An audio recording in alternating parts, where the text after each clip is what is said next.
Hi, today we're talking about the knee joint. Now, the knee joint is called out in Ohan Soken's notes as knee joint. He doesn't have a name like Fukuto or Yako, as you've seen in the prior films. It's just listed as the knee joint. Now, this is on the kaden, or the lower regions of the body, the leg. And the knee joint can be attacked in many different ways. Now, this is no surprise, and it's no news to any martial artist. Everybody always targets the knees, and they target it in certain specific ways. Now, what I'm going to do with this is we're going to go into the anatomical research. We're going to take a look at the different varying targets, the proper trajectory to get the most efficient way to dislocate the knee. Now, Ohan Soken has declared that his tools for this target were a kick, obviously, and what he called a bend. Now, how do you bend this? This is more for grappling arts. Now, when you've grasped onto the joint and you're going to try to dislocate it, the knee is a very powerful joint because the leg muscles and the size of the structures around it would prohibit you from just bending it. Okay, so what did he mean by bend? So we're going to show you the specific targets, the trajectories that you can get. Some are muscle, some are ligament, some are tendon, and some are nerve.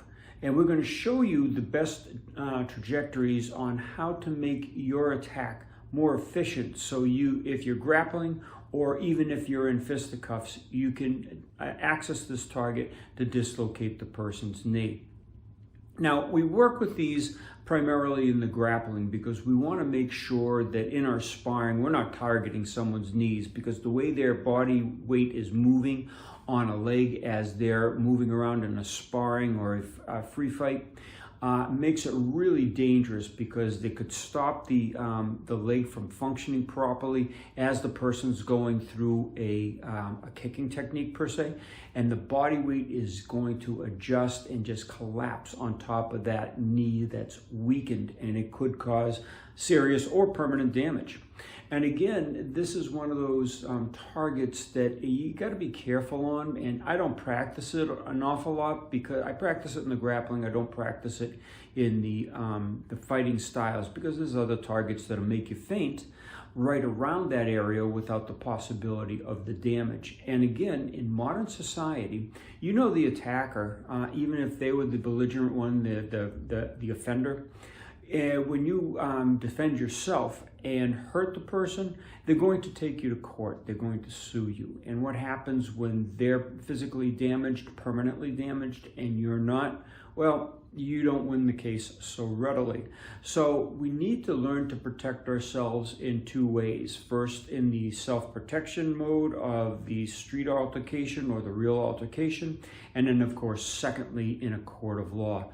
And that's the beauty of all the Kyusho targets, is we're attacking them with a minimal amount of power to cause the effect that we want, whether it be fainting or neurological shock or complete body dysfunction, without causing observable or permanent damage on the opponent. So we win that second battle.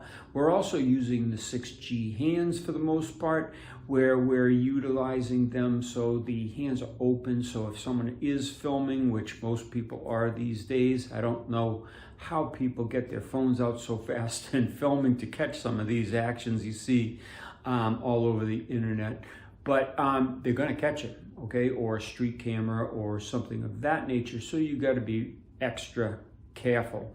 Now, when you're working with the knee joint, I'm going to ask you again to practice it in grappling more than you practice it in freestyle, because again, they are very powerful, as you'll see from the demonstration film that's coming up in the extended versions. So again, just extra caution. And we're going to be going into more targets on the legs, but again, this one's something that everybody knows about, but they don't really understand the structure per se. So that's the job of this film, to show you the structure, to show you the most efficient ways of attacking these structures so that your kick, your grappling attack, your bend will be more effective, more efficient, and you'll have a powerful technique.